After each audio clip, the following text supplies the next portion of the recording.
السلام عليكم ورحمة الله تعالى وبركاته. الحمد لمن قدر خيرا وقبلا، الحمد لمن قدر خيرا وقبلا، الشكر لمن صور حسنا وجمالا.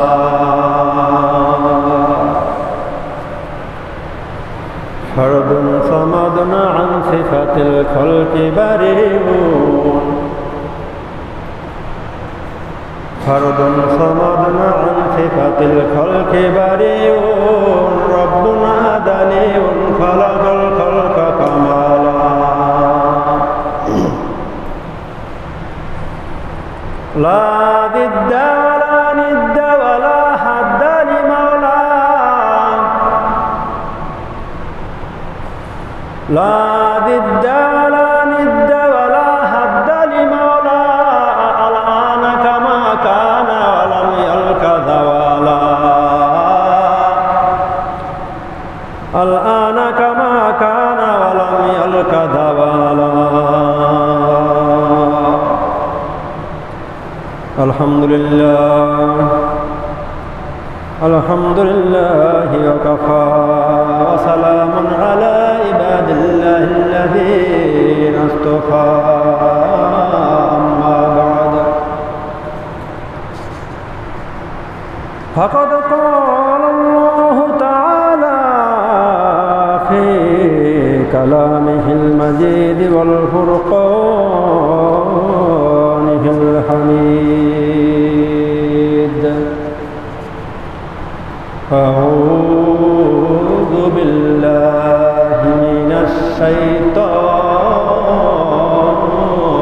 الرجيم.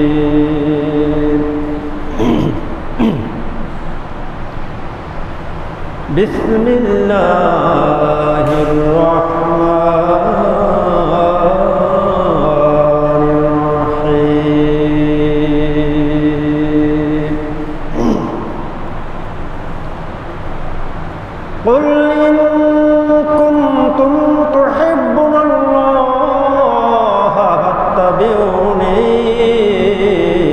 يحببكم الله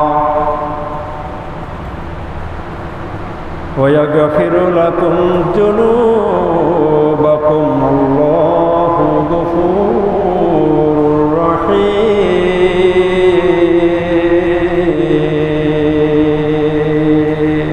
الله أكبر.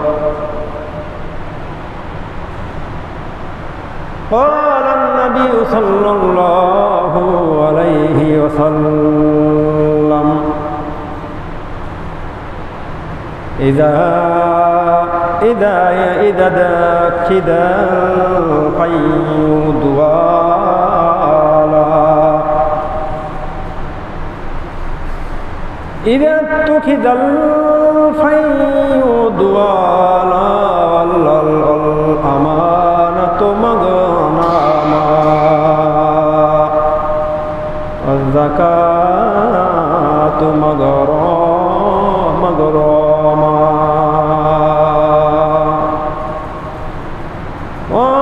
وتعلم لغير الدين.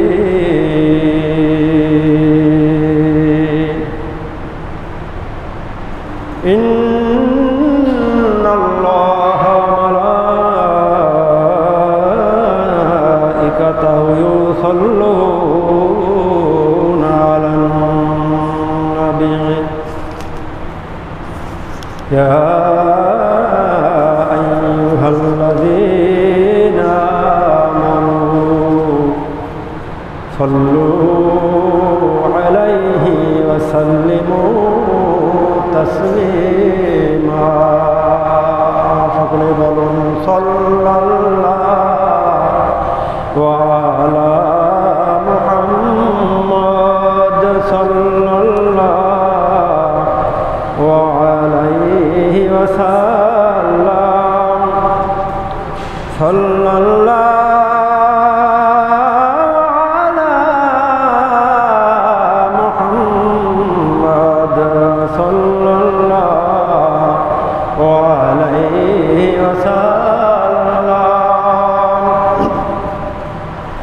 سيدي يا رسول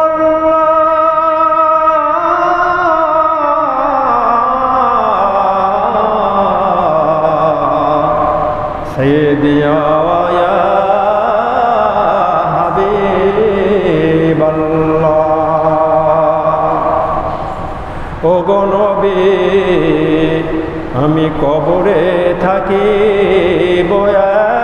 একা ওই মরণে আমি থাকি একা হাসরে উঠি একা সেথায় পাইবেন ও নবী গো আপনারই দেখা সাল্লাল্লাহু আলা মুহাম্মদ সাল্লাল্লাহু আলাইহি ওয়াসাল্লাম সাল্লাল্লাহু আলা মুহাম্মদ সাল্লাল্লাহু আলাইহি ওয়াসাল্লাম সাইয়্যিদি ইয়া রাসূলাল্লাহ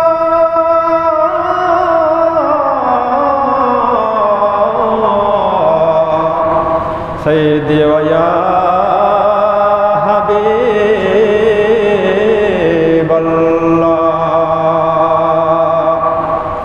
ও নবী গো আপনি নবীদের সরদার সাদিয়া আসিলেন এ ধরায় নামিয়া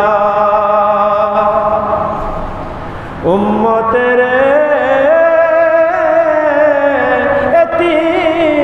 এতিম বানায়া ঘুমাইলেন সোনার মদিনা সাল্লাল্লাহু আলাইহি ওয়াসাল্লাম সাল্লাল্লাহু আলা মুহাম্মদ সাল্লাল্লাহু আলাইহি ওয়াসাল্লাম বালাগাল গুলা বিকামালিহি কাশাফাদ দুজা বিজামালিহি হাসনাত জামিউ খিসালিহি সাল্লু আলাইহি ওয়া আলিহি নেহি দো জাহান মে মিসালে মুহাম্মদ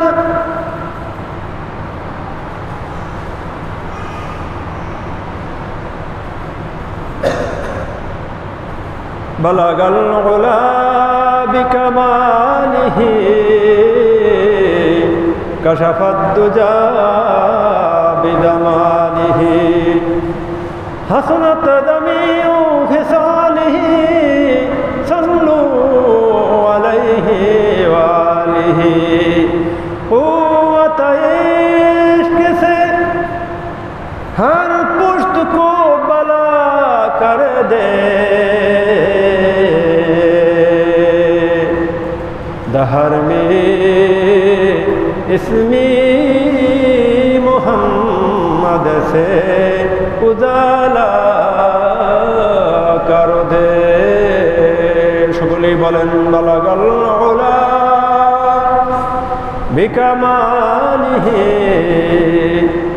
কশফাদ দুজা বিজামালিহি হাসনাত জামিউ খিসালিহি সাল্লু আলাইহি ওয়া আলিহি আল্লাহুম্মা সাল্লি ওয়া সাল্লিম বারিক আলাইহি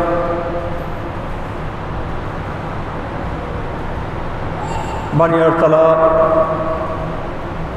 ওসমান গনি জামে মসজিদের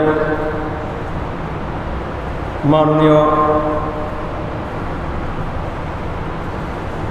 মোতাল্লি সাহেব, সম্মানিত সভাপতি সাহেব, সম্মানিত মসজিদের কমিটিবৃন্দ এবং আমার সামনে উপবিষ্ট অত্র জামে মসজিদের আমার প্রাণ প্রিয় মুসল্লি ভাইরা, সকলের প্রতি রইল আমার সালাম। আসসালামু আলাইকুম ওয়া রাহমাতুল্লাহি ওয়া তাআলা ওয়া বারাকাতুহু। লাখ কোটি শুকরিয়া যে রহমান রব্বুল আলামিন আল্লাহ সুবহানাহু ওয়া তাআলা এই বৃষ্টিকে উপেক্ষা করে আল্লাহর মসজিদ বাগে জান্নাতের বাগানে আসার জন্য, বসার জন্য যেই রব্বুল আলামিন আল্লাহ সুবহানাহু ওয়া তাআলা আমাদেরকে তৌফিক এনায়েত করেছে, প্রাণ খুলে মহব্বতের সাথে একদমই সকলেই বলি আওয়াজ করে আলহামদুলিল্লাহ। জোর হয় না, একটু জোরে সরে বলি আলহামদুলিল্লাহ।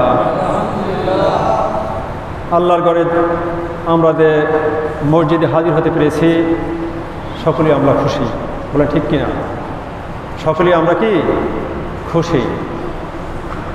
আর এজন্যই খুশি আল্লাহ সুবহানাহু ওয়া তাআলা আমাদেরকে এই বাগে জান্নাতের বসার জন্য যে আমাদেরকে হায়াত আল্লাহ সুবহানাহু ওয়া তাআলা আমাকে দান করেছেন, সেদিন আল্লাহর দরবারে সকলেই মানুষ চিত্তে মন খুলে প্রাণ উজাড় করে আর একবার বলি আলহামদুলিল্লাহ।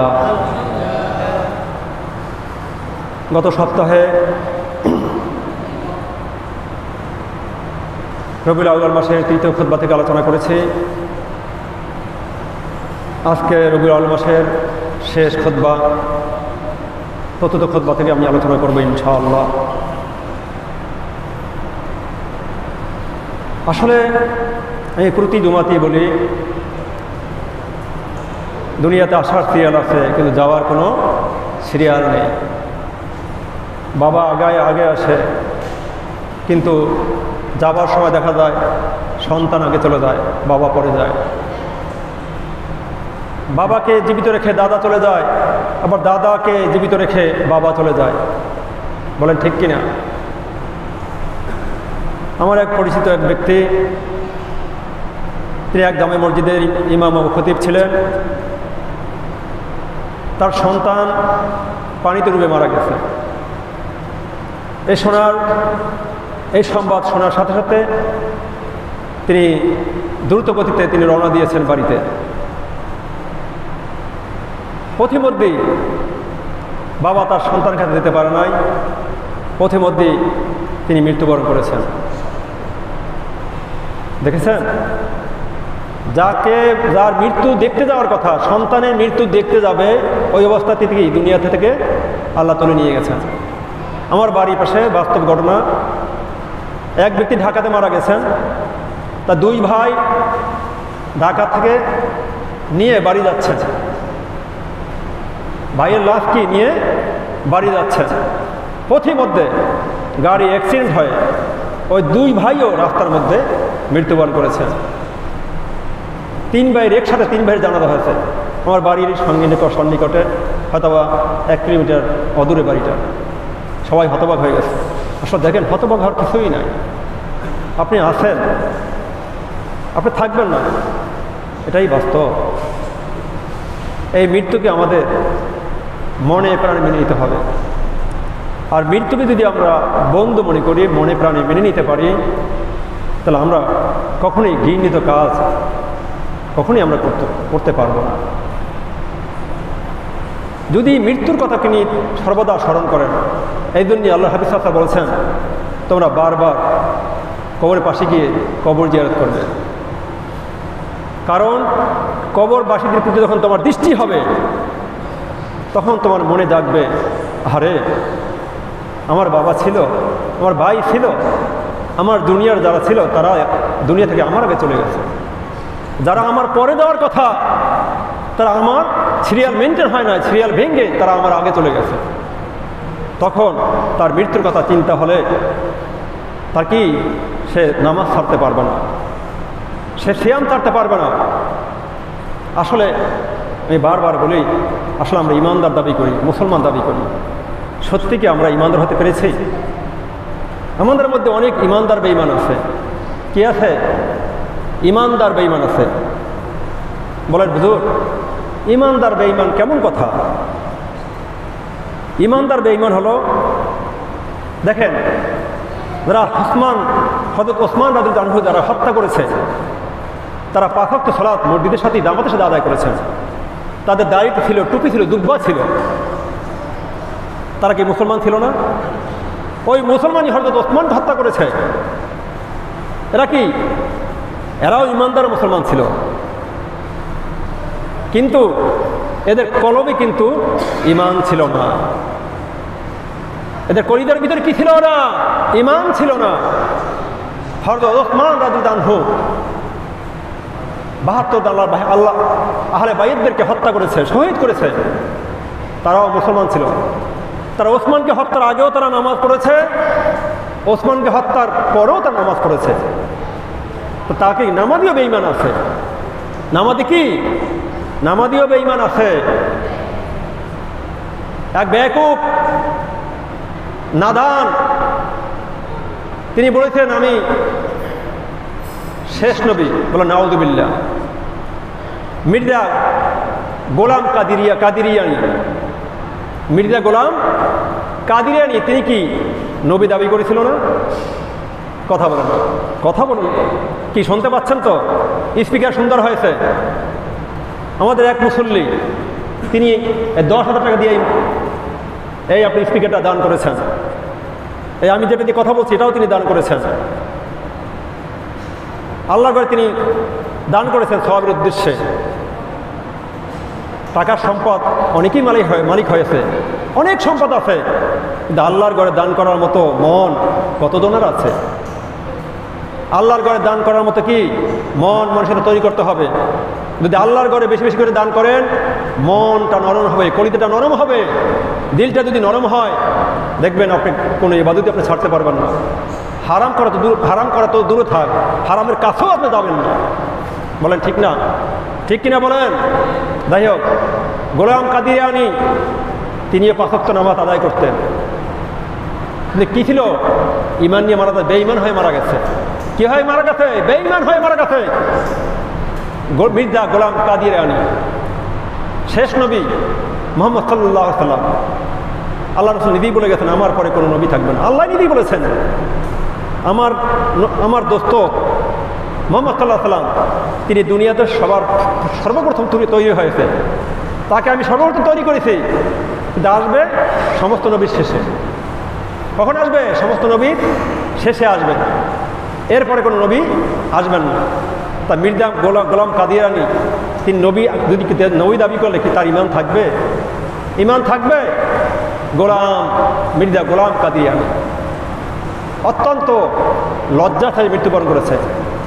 এখনো আমরা মুসলিম জাতি সকলে আমরা ঘৃণায় ভরে তাকে স্মরণ করি। কি বলে? ঘৃণায় ভরে স্মরণ করি। আমার সামনে উপস্থিত হাজিরিন যারা আছেন, আমরা মৃত্যুর পরে এভাবেই চিন্তা করব, হায় রে আজ আছি কাল থাকবো না, আমার মৃত্যুর পরে যেন আমার দানা দেয়, আমার যে শত্রু তারা যেন শরিক হয়। কেন শরিক হবে? যেন আমি একজন যেই হই না কেন শত্রুতে আমি থাকতে পারে, ঝগড়াঝাটি থাকতে পারে, কিন্তু আমি ভালো আচরণ করেছি, আমি আল্লাহ আমার রসুলের আদেশ কখনো অমান্য করি নাই, সর্বদা মান্য করে চলেছি। যতই শত্রু হোক না কেন তুই চিন্তা করবে না, যে ব্যক্তি মারা গেছেন আমার যতই শত্রু হোক না কেন তিনি নামাজি ছিলেন। কি ছিলেন? নামাজি ছিলেন। তিনি হারামের কাজটা দূরে থাক, হারামের ধারে কাছেও যাইতেন না। আবু হুরায়রা থেকে বর্ণিত, তিনি বলেন আল্লাহর হাবিব সাল্লাল্লাহু আলাইহি ওয়াসাল্লাম বলেছেন যে আমারতে সুন্দর কোনো মানব এই দুনিয়াতে তৈরি করে না। বলে সুবহানাল্লাহ। আমারতে মানুষ আর দুনিয়াতে আর তৈরি করে নাই।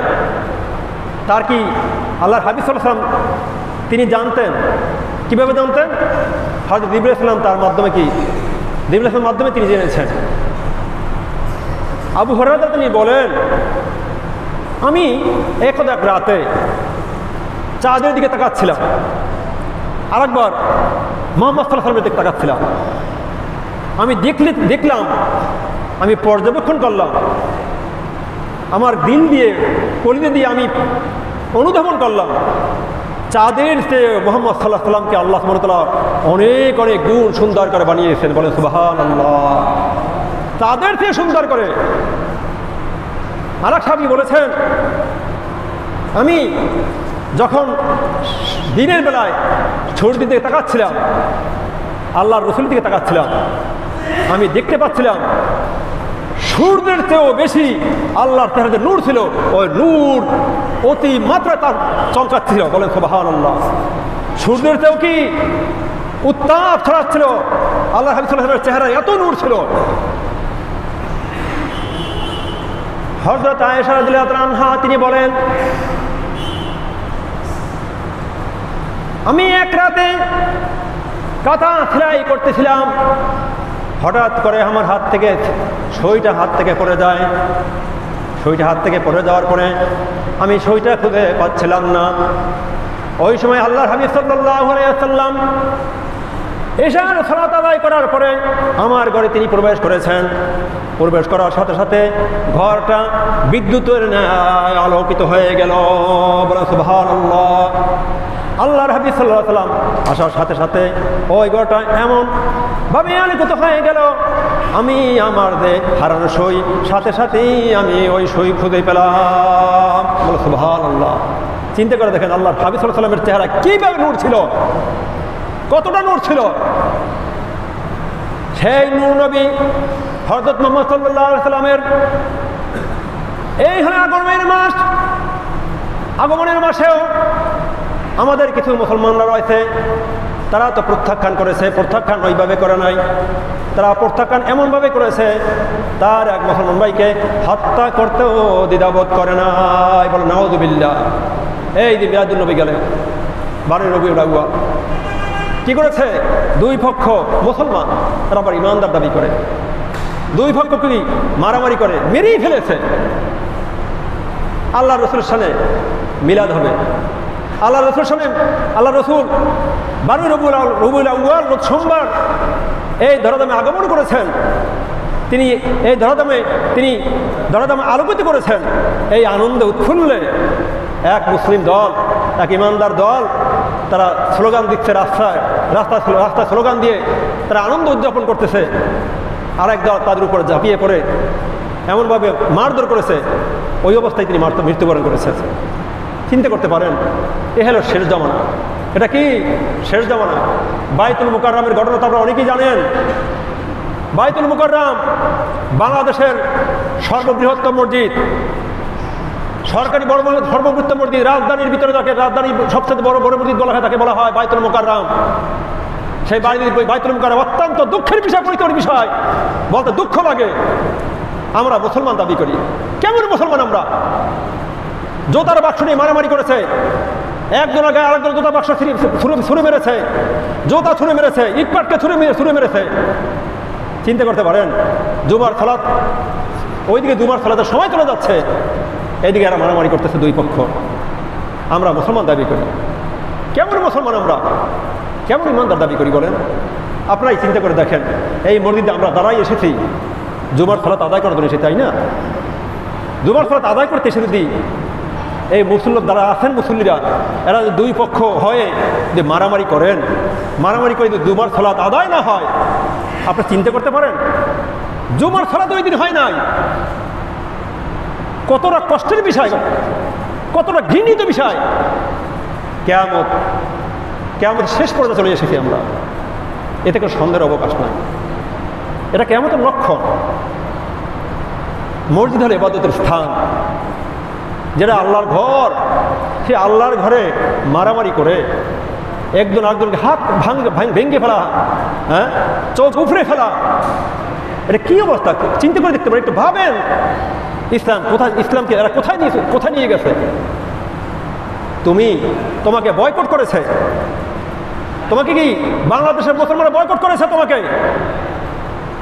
তুমি সেখানে কিছু সংখ্যক লোকদেরকে ভাড়া করে হে গোপালগঞ্জ থেকে লোকজন ভাড়া করে এসে তাই বায়তুল মুকাররম ভিতরে এসে তিনি খুতবা দেওয়া শুরু করেছে।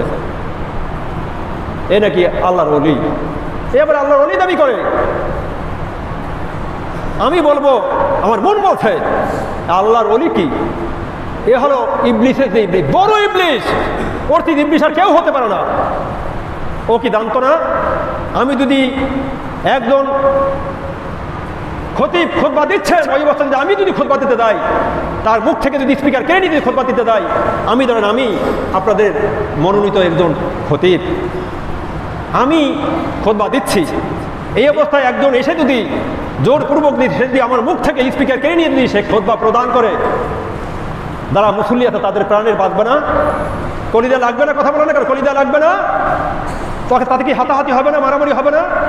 তুই একজন ইমাম, এ নাদান, তুই একজন ইমাম, তুই একজন আলেম, তুই একজন মাদ্রাসার প্রিন্সিপাল, তুই এমন একটা কাজ কেমনি করতে পারলি? আমি এই ওসমান গনি জামে মসজিদ থেকে আমি ঘৃণা জানাচ্ছি, তাকে ধিক্কার জানাচ্ছি, বলা ঠিক কিনা? সকলে আমরা ধিক্কার জানাচ্ছি। ওকে আল্লাহ সুবহানাহু ওয়া তাআলা হেদায়েত দান করুক, কি দান করুক? আল্লাহ সুবহানাহু ওয়া তাআলা হেদায়েত দান করুক। বেশি দোয়া করার দরকার নেই, ছোট্ট একটা দোয়া পড়বেন, আল্লাহুম্মা ফিনিহিম, আল্লাহুম্মা ফিনিহিম বিমা শি'তা।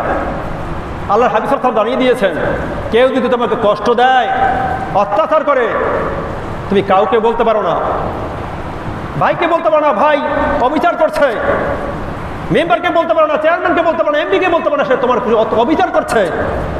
কিন্তু একজন আছে যিনি কারো প্রতি তিনি অবিচার করে না, তিনি কে? তিনি কে? তাকে বলো, কি বলো? আল্লাহুম্মা কফিনিহিম বিমা শি'তা, হে রব্বুল আলামিন, আমি আপনাকে এই বিচার দিচ্ছি, আপনার ওকে হেদায়েত দান করুন, আর যদি হেদায়েত প্রাপ্ত না হয় আপনার যেভাবে ইচ্ছা সেভাবেই ওকে আপনি ওইভাবে করে দেন। এই কি আল্লাহ রাসূল সাল্লাল্লাহু আলাইহি ওয়াসাল্লাম এই দোয়া কি জানাতে বলেছেন, এই আরজি পেশ করতে বলেছেন আল্লাহর কাছে। এই দোয়া ছোট্ট একটা দোয়া শিখে নেবেন, আল্লাহুম্মা কফিনিহিম বিমা শি'তা। আমার সাথে সাথে বলেন, আল্লাহুম্মা কফিনিহিম বিমা শি'তা। ছোট্ট একটা দোয়া, এই দোয়াটা আমরা সব শিখে নেব। আবু দাউদ শরীফের হাদিস 1628 নম্বর হাদিস, আল্লাহর হাবিব সাল্লাল্লাহু আলাইহি ওয়াসাল্লাম বলেন, এই হাদিসটা রওয়ায়াত করেছেন আবু সাঈদ খুদরি রাদিয়াল্লাহু আনহু। আল্লাহ হাবিব সাল্লাল্লাহু আলাইহি ওয়াসাল্লাম বলেন, কেউ যদি সকাল সন্ধ্যায় এই দোয়া পেশ করে, কেউ যদি সকাল সন্ধ্যা এই দোয়াটি পাঠ করে, আল্লাহ সুবহানাহু ওয়া তাআলা তার জন্য জান্নাত ওয়াজিব করে দেয়। বলে সুবহানাল্লাহ। ছোট্ট একটা দোয়া, কি দোয়া? ছোট্ট একটা দোয়া। আল্লাহ রাসূল বলেন, এই ছোট্ট দোয়াটা যদি কেউ বলে তার জন্য কি জান্নাত ওয়াজিব হয়ে যায়। আল্লাহ সাল্লাল্লাহু বলেছেন, সকাল সন্ধ্যা এই দোয়াটি যে ব্যক্তি পাঠ করবে, সে যদি জান্নাতে যাওয়ার মতো যদি কোনো কাজ না করে, মহান রব্বুল আলামিন তার জন্য জান্নাতে যাওয়ার জন্য রাস্তা ওয়াজিব করে দেয়। দোয়াটি হলো, সকলেই আমার সাথে সাথে বলেন, রাদিতু বিল্লাহি রাব্বা। সকলেই বলেন, রাদিতু বিল্লাহি রাব্বা ওয়া বিল ইসলামি দীনান ওয়া বি মুহাম্মাদিন নাবিয়্যা ওয়া রাসূলা। সকলেই আবার আমার সাথে সাথে বলুন, রাদিতু বিল্লাহি রাব্বা। বলুন, রাদিতু বিল্লাহি রাব্বা ওয়া বিল ইসলামি দীনান বি মুহাম্মাদিন নাবিয়্যা ওয়া রাসূলা। এই দোয়াটা সকাল সন্ধ্যা যে ব্যক্তি পাঠ করবে, সে যদি জান্নাতে যাওয়ার মতো যদি প্রতিবন্ধক হিসেবে কোনো কাজ না করে, আল্লাহ রাসূল সাল্লাল্লাহু আলাইহি ওয়াসাল্লাম বলেছেন তার জন্য জান্নাত ওয়াজিব হয়ে যায়। এই ছোট্ট একটা দোয়া আমরা শিখে নেব। আমরা জমির হিসাব নিকাশ করতে কত না কষ্ট লাগে, সেই হিসাব নিকাশ করার জন্য আমরা কতই না পরিশ্রম করেছি, কত না কষ্ট করেছি। 5 তলা বাড়ি করার জন্য, 2 তলা বাড়ি করার জন্য, 1 তলা বাড়ি করার জন্য, একটা টিন শেড বাড়ি করার জন্য চিন্তা করে দেখেন, ভাবুন কত না কষ্ট করেছি। জান্নাত কত বড় একটা নিয়ামত, সেই নিয়ামতে জানার জন্য আমরা ছোট্ট একটা দোয়া, সেই দোয়া আমরা শিখে নিতে পারি না। কি আমরা পারবো না? এই ছোট্ট দোয়া শিখে নিতে পারবো না? বলেন ইনশাআল্লাহ। ছোট্ট দা ইমাম সাহেব রয়েছেন, তার সাথে শিখে নেবেন। কেউ যদি না বুঝেন আমার কাছ থেকে বুঝে নেবেন, প্রথমে আমি বাংলা লিখে দিব, বাংলা কি লিখে দেবো, তাহলে আমরা শিখে করে নেবেন। আর একটা বিষয় দেখা যায়, মসজিদে মুসল্লিরা যখন সলাত আদায় করে, কি আদায় করে? সলাত আদায় করে, মুসল্লিদের সামনে দিয়ে মানুষ হাঁটাহাঁটি করে। আল্লাহর হাবিব সাল্লাল্লাহু আলাইহি ওয়াসাল্লাম বলেছেন, তোমরা যদি জানতে, কি জানতে, মসজিদে যখন সলাত আদায় করে কোনো মুসল্লি, তার সামনে দিয়ে যদি হাঁটাহাঁটি করা কত বড় গুনাহ তুমি যদি জানতে, তাহলে 70-40 বছর মতন ধরে 70 বছর তুমি ওই অবস্থায় দাঁড়িয়ে থাকতে। বলে সুবহানাল্লাহ, কথা বুঝতে পেরেছেন? তুমি যদি জানতে যে কত বড় গুনাহ, যখন একজন সলাত আদায় করে তার সামনে হাঁটাহাঁটি করে কত বড় গুনাহ, তাহলে তুমি জানতে, তাহলে 40 বছর তুমি দাঁড়িয়ে থাকতে। কি জন্য দাঁড়িয়ে থাকতে? ওই মুসল্লি ভাই নামাজ সলাত আদায় করে, ওই সলাত যখন শেষ হবে তারপরে আমি তার সামনে দিয়ে যাব। কথা বুঝতে পেরেছেন? আমরা কত বড় বেয়াকুব, নাদান। আমি এক ব্যক্তিকে বললাম, আপনি সলাত আদায় হচ্ছে, আপনি সামনে দিয়ে হাঁটাহাঁটি করেন, কেমন আচরণ আপনার? আপনি আল্লাহর ঘরে এসেছেন নামাজ আদায় করার জন্য, না আল্লাহর ঘরের সাথে বেয়াদবি করার জন্য? আপনি কেমন কথা বলেন? মসজিদের একজন নামাজি ব্যক্তির সামনে দিয়ে হাঁটলে কি তার নামাজ নষ্ট হয়ে যাবে? সে কেমন নামাজ পড়ে? আমি কি, আপনি কে? আমি বললাম, আপনি কে? আপনি কি ওসমান? আপনি কি আলী? আলীর পায়ে কাটা তীর বিদ্ধ হয়েছে নামাজের অবস্থায়, তার কখন তীর খোলা হয়েছে সে নিজেও জানে না। আল্লাহ সুবহানাল্লাহ, তুমি কেমন? সে হযরত আলী হয়ে গেছে। হ্যাঁ, দেখে বোঝা যাচ্ছে সে 5 ওয়াক্ত সালাত আদায় করে না, অথচ কত বড় ভান করেছে, কত বড় নাদান। কারণ আমাদের সামনে চললে তার কি কেমন নামাজ নষ্ট হবে কেন? দেখেন, আর অনেকেই দেখা যায় নামাজ আদায় করার সময় সামনে দাঁড়িয়ে থাকে, আর সে মনে হয় মাথা চাপাচ্ছে, এরকম করে না? মাথার মাথা খাচ্ছে যে নামাজ শেষ করে না কেন? নামাজ তাড়াতাড়ি মুসল্লি শেষ করে না কেন? আমি যাবো, সে মাথা চাপাচ্ছে। তোমার মাথা চাপানোর তোমার দরকার নেই। যখন ওই ব্যক্তি নামাজ পড়তেছে, তুমি যদি সামনাসামনি থাকো আর তার সামনে যদি সূত্র নাও থাকে, তুমি ডানে বামে চলে যাও। তুমি কি সামনাসামনি আসো, তুমি ডানে বামে চলে যাও। আগে মাথাটা বুঝতে হবে, কেউ যদি সালাত আদায় করে তার সামনাসামনি হাঁটা চলা করা যাবে না।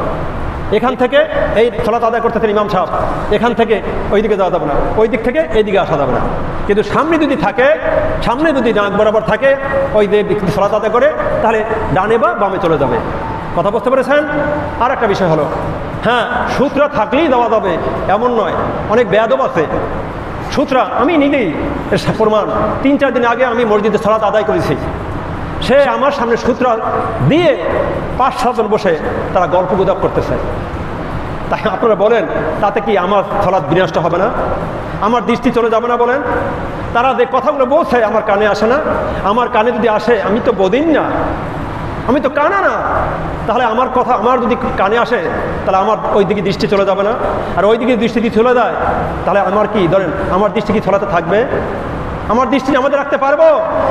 হ্যাঁ, আমি তো একজন নাদান, আমি তো গুনাহগার ব্যক্তি, আমি তো ওইভাবে ইমানদার হতে পারি না, আল্লাহর ওলি হতে পারি নাই যে আমি সে যতই কথা বলুক না কেন আমার কানে আসবে না, আমার কানে পৌঁছাবে না। আমিও নামাজ সালাত শেষ হওয়ার পরে বললাম, আপনাদের কাজটা করেছেন এটা কি ঠিক? আপনার সামনে তো সূত্র দিয়েছি। এই ধরনের কাজ করা কবিরা গুনাহ, ব্যাখ্যা করতে গেলে সময় প্রয়োজন, ব্যাখ্যা করতে গেলে কি সময়ের প্রয়োজন। তারপরে দেখেন, হ্যাঁ, একদম সালাত আদায় করছেন, তার সামনে দিয়ে আপনি যেতে পারবেন, যখন একটু অপেক্ষা করেন, যখন সে রুকু থেকে সেজদা যাবে, যখন সে সেজদা যাবে, যদি আপনার সামনে দিয়েও হাঁটাহাঁটি করেন, সে কিন্তু আপনার দৃষ্টিগোচর হবে না। তার দৃষ্টি কি পড়বে? কথা বলুন, তার দৃষ্টি কি পড়বে না? আপনি যখন সেজদা যাবে, আপনি সূত্র পাচ্ছেন না, তার সামনে দিবেন, হ্যাঁ, একটু অপেক্ষা করেন, যখন সে সেজদা চলে যাবে আপনার দেবাবিতে আপনি সেভাবে চলে যান। কিন্তু আপনি অনেকে দেখছি আপনি সূত্রা দিয়ে করে কি, সূত্র দেওয়ার পরে সে ইচ্ছা করলে বামের দিকে চলে যেতে পারে, ডান দিকে চলে যেতে পারে, সে ভাবতেছে সূত্র দেওয়ার পরে আমি সামনে দিয়ে আসা দেওয়া করলে তোমার সমস্যা নেই, সে বারবার সে সামনে দিয়ে আসা দেওয়া করে, তাতেও কি তার দৃষ্টিকটু হয়? কি হয় দৃষ্টিকটু? সূত্র দিয়ে তুমি ডানে চলে যাও, বামে চলে যাও, কিন্তু সূত্র দিয়ে তুমি এই ডানে বা সামনে দেওয়া হাঁটাহাঁটি করবা, এটাও তোমার নামাজের সাথে বেয়াদবি হয়ে যায়, মুসলিমের সাথে কি বেয়াদবি হয়ে যায়। এরকম বেয়াদবি কখনই করা যাবে না। মনে থাকবে সকলের? মনে থাকবে? আমরা এই ধরনের কখনই বেয়াদবি করব না। আমরা সকলের অনেকেই আমরা দেখি সবার শেষে আসি, মসজিদ থেকে বেরিয়ে দেয় সবার আগে, এরকম অনেকেই মুসল্লি আছে কিনা বলেন? আল্লাহর ঘর মসজিদ, বাগে জান্নাত, জান্নাতের বাগানে সবার আগে আসবেন, চেষ্টা করবেন সবার শেষে যাওয়ার জন্য। আমাদের মোতাল্লি সাহেব তিনি কতটুকু আপনারাই ভালো জানেন। আমি তার সামনে বসে বলে সামনে বসে আসলে সে আমার সামনে আছে, বলা ঠিক না, তবুও বলি, মুখে চলে আসছে, আমার দৃষ্টিতে চলে আসছে। আমি যতদিন এখানে দুবার সালাত আদায় করেছি, তিনি বাদ আর 4 রাকাত জুমা পড়ার পরে তিনি 2 রাকাত সুন্নাত পড়েন, ওয়াক্তিয়া সুন্নাত পড়েন, তারপরে তিনি বসে আবার 2 রাকাত নফল আদায় করেন। কিন্তু আমাদের সালাত শেষ হওয়ার আগেই দেখি মুসল্লি শূন্য হয়ে যায় মসজিদ। আপনি কি কেমন আল্লাহর ওলি হয়ে গেলেন? আপনি কত গুনাহ করেছেন, জীবনে কত নামাজ ছেড়েছেন, কত সালাত ছেড়ে দিয়েছেন, কত আপনি বান্দার হক বিনষ্ট করেছেন, আপনি ভেবে দেখেছেন? শুক্রবার দিন, সপ্তাহের সর্বশ্রেষ্ঠ দিন, এই দিনটা আপনি একটু সময় দিয়ে বাদা 4 রাকাত বাদা জুমা আদায় করবেন। কাবলার জুমা অনেকে আদায় করার সময় পায় না, সবার শেষে আসে, সে কাবলা জুমাও পড়ে না, বাদা জুমাও পড়ে না। তুমি কেমন আল্লাহর ওলি হয়ে গেলা? তুমি কেমন মুসল্লি? শুধু 2 রাকাত ফরজ, 2 রাকাত ফরজ তোমার জন্য ফরজ, আর যে বাদা জুমা কাবলা জুমা রয়েছে এগুলো তোমার জন্য কি সুন্নাত নয়? তুমি কত গুনাহ করেছো? গুনার কাটাকাটি করতে হলে তোমার এই সুন্নাতগুলো আদায় করতে হবে। আমরা যথাযথ সুন্নাতগুলো আমরা আদায় করবো ইনশাআল্লাহ। সকলে বলেন ইনশাআল্লাহ। ভাইরা, আজকে আমরা জুমার নামাজ পড়ার জন্য, আদায় করার জন্য এই মসজিদে আসছি। ওসমান গনি দান মসজিদ থেকে আমি জানাচ্ছি আপনাদেরকে, আপনারা সকলেকেই আমি জানাচ্ছি, আবেদন করবো সকলে আগে আসার চেষ্টা করবেন, কেউ পরে আসার চেষ্টা করবেন না। আমি গত জুমায় বলেছি আমি অনেক দূর থেকে এসেছি। আমি কেন এসেছি? আমি ইচ্ছা করে লেট করে আসতে পারতাম না। আমি 11টার মধ্যেই মসজিদে থাকার চেষ্টা করি, তারপরে হয়তো 10 মিনিট 15 মিনিট, হয়তো 10 মিনিট 15 মিনিট লেট হয়ে যায় গাড়ির জ্যামের কারণে। অনেকদিন আমি 11টার আগেও আসি। তা আপনি বাড়ির কাছে থেকে কেন আপনি আগে আসতে পারবেন না? আপনি এত কি কাজ? আপনার কি এত বড়াই? কিসের বড়াই? আপনার যে হায়াতের, এই হায়াতের মালিক যে আপনি নিজে বড়াই করতেছেন। এই হায়াতের মালিক কি আপনি নিজে? আপনার তো নিজেই নিজের মালিক না, আপনার মালিক তো আল্লাহ সুবহানাহু ওয়া তাআলা। যখনই আপনি মারা যাবেন, আপনার স্ত্রী প্রিয়তম স্ত্রী, আপনার সন্তান ওই অন্ধকার কবরে রেখে আসবে। কবরে রেখে আসার পরে কেউ তাকাবে না। আমার মনে হয় মৃত্যুর পরে যদি কাউকে 1 লাখ টাকা দেওয়া হয়, 10 লাখ টাকা দেওয়া হয়, এমন ব্যক্তিও আছে দেখ 1 কোটি টাকা দিলেও আমি মসজিদে আমি ওই কবরের কাছে যাবো না।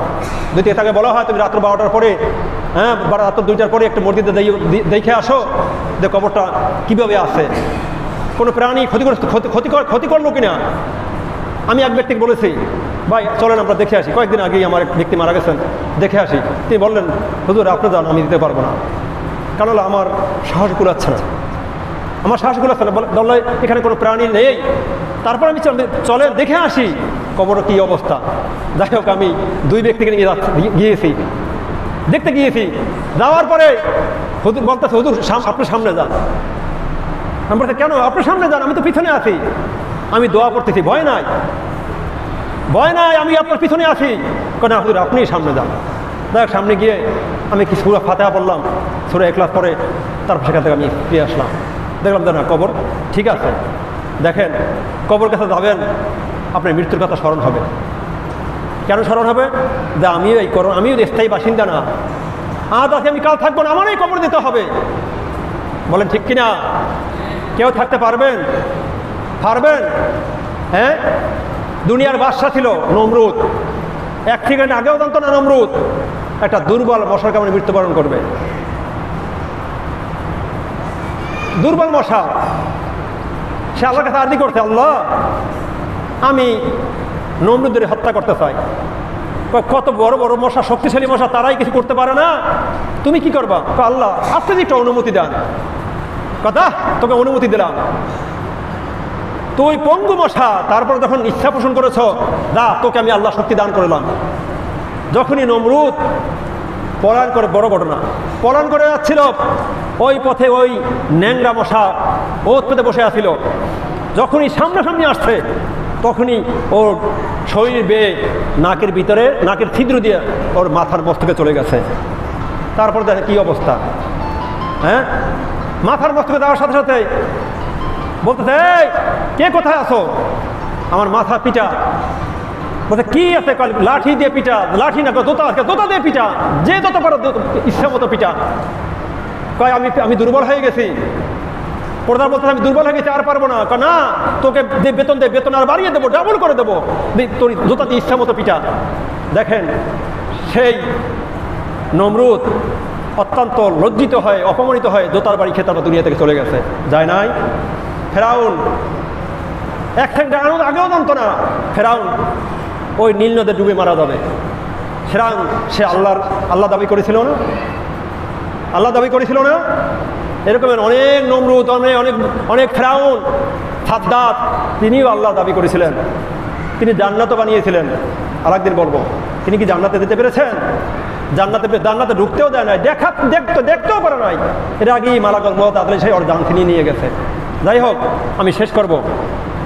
জান্নাতে যাওয়ার রাস্তা হলো 4টা, মনে রাখবেন।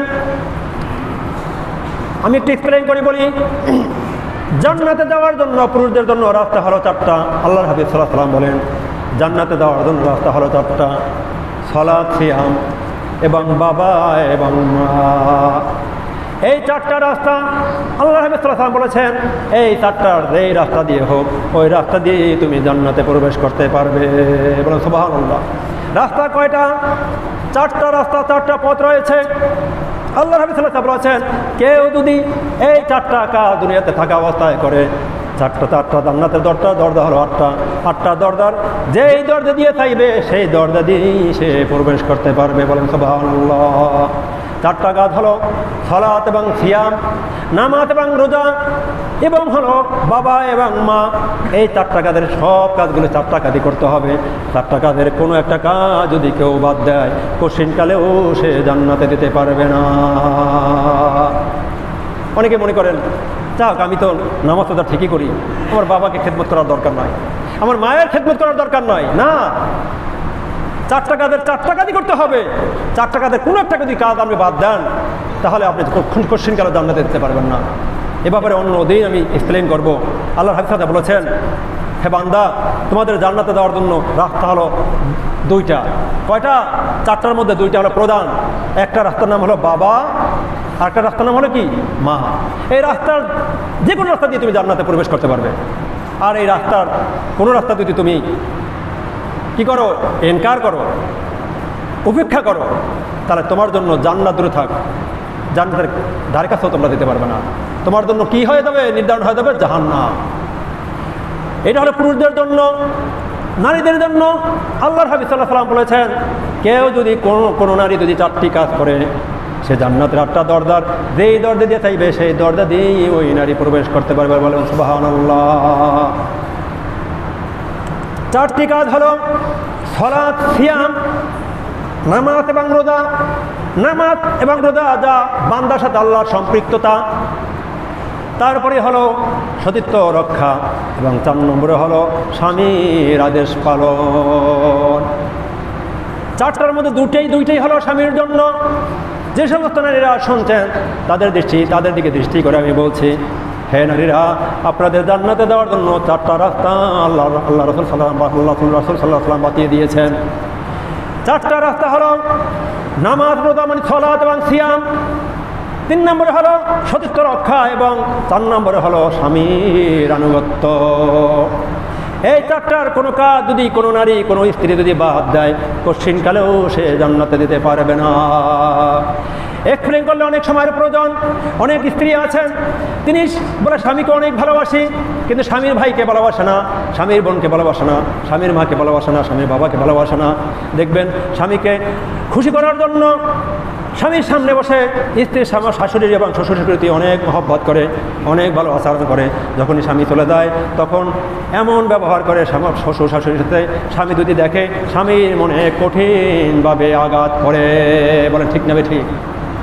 বলে ঠিক কিনা? এরকম আমাদের ঘরে, প্রতিটি ঘরে এরকম দেখা যায়, একজন দুই একজন দেখা যায়।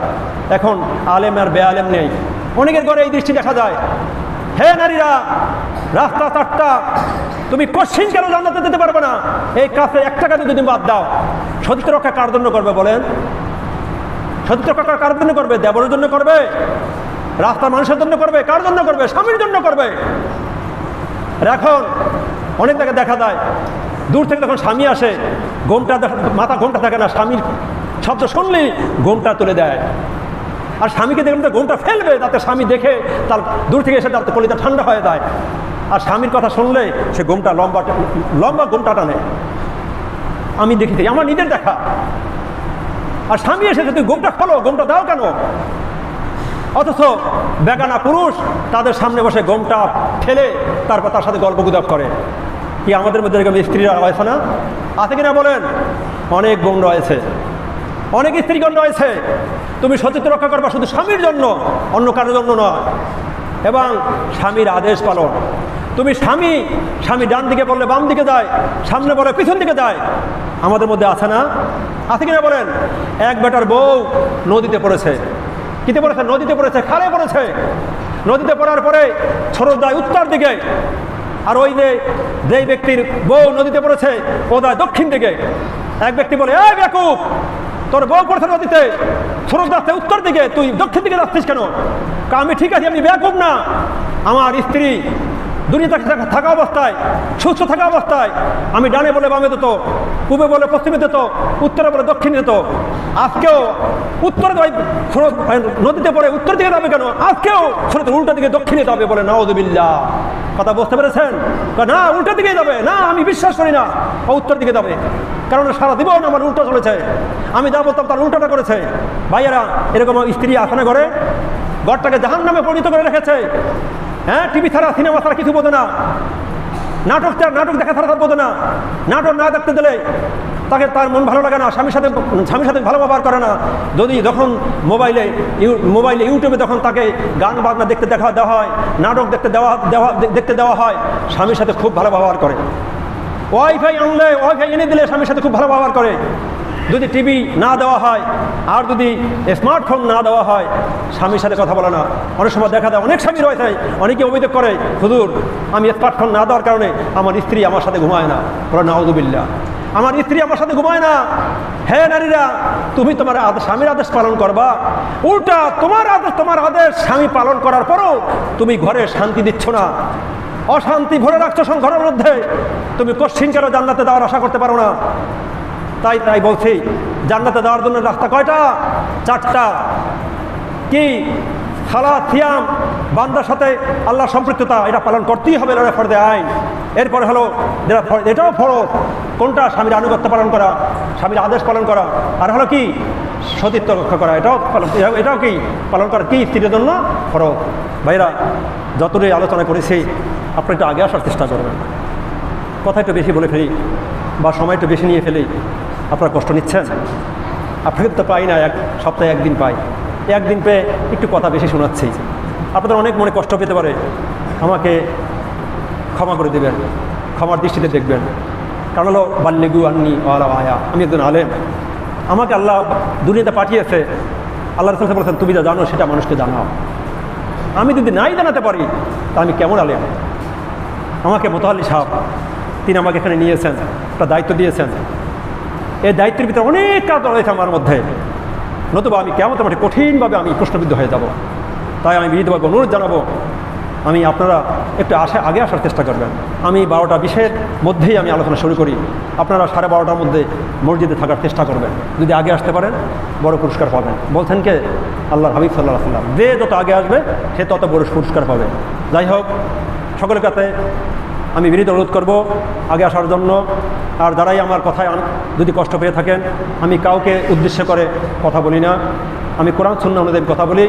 আমাকে মোতাল্লি সাহেব আগেই জানিয়েছেন যে আপনার কোরআন সুন্নাহ অনুযায়ী কথা বলবেন। তাতে যদি আমার কষ্ট লাগে তাতে আমি ব্যতীত হব না। কোনো মুসল্লি যদি কোনো কষ্ট পায় তাতে ব্যতীত হবে না। যাই হোক, আমি আলোচনা শেষ করব। এর আগে একটা কথা না বললেই নয়।